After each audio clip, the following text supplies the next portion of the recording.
Hi, I'm Amanda Morales from MetroJacksonville.com. While Jacksonville is getting some national attention for its historic districts, a lot of work remains to be done in the preservation of our heritage and our history, especially on our historic north side. Because of the unique loss of the city's history after the Great Fire of 1901 and the subsequent historic revisionism of the pork chop gang era, Jacksonville's history is only now being rediscovered in the rich fullness of its incredible diversity. But this means that there's still a lot of our history that is unknown even to history buffs.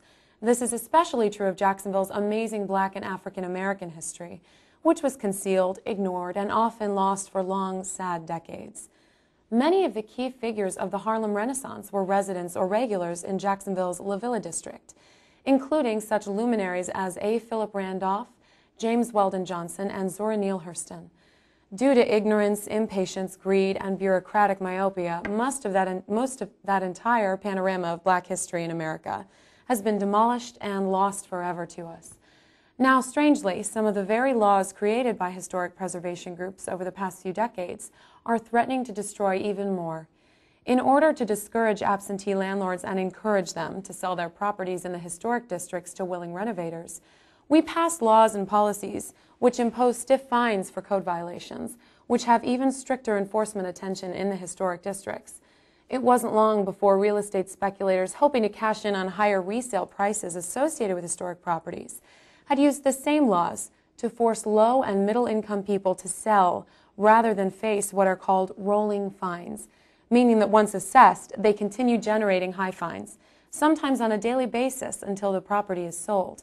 About 7 years ago, real estate speculators were able to get seated on the city's code enforcement boards, and at the behest of an alleged preservation group that rechristened itself a redevelopment organization, they created a secret fast-track process to demolish houses that were unrestored or owned by people without the financial means to effect immediate restorations.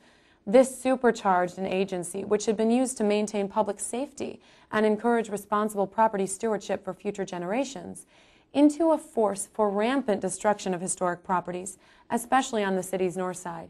Now historic properties across the older north side are being railroaded through a process which makes the properties both unsellable and forces them to be demolished, despite the fact that there isn't a booming housing market and won't be in the foreseeable future.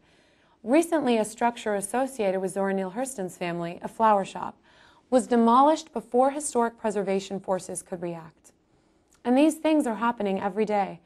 It's time for us to regain sight of the original purpose of all this, which is preserving our heritage. Maybe it would be okay if imaginary real estate speculators had to work on their own steam for a few years. This is Amanda Morales reporting for MetroJacksonville.com.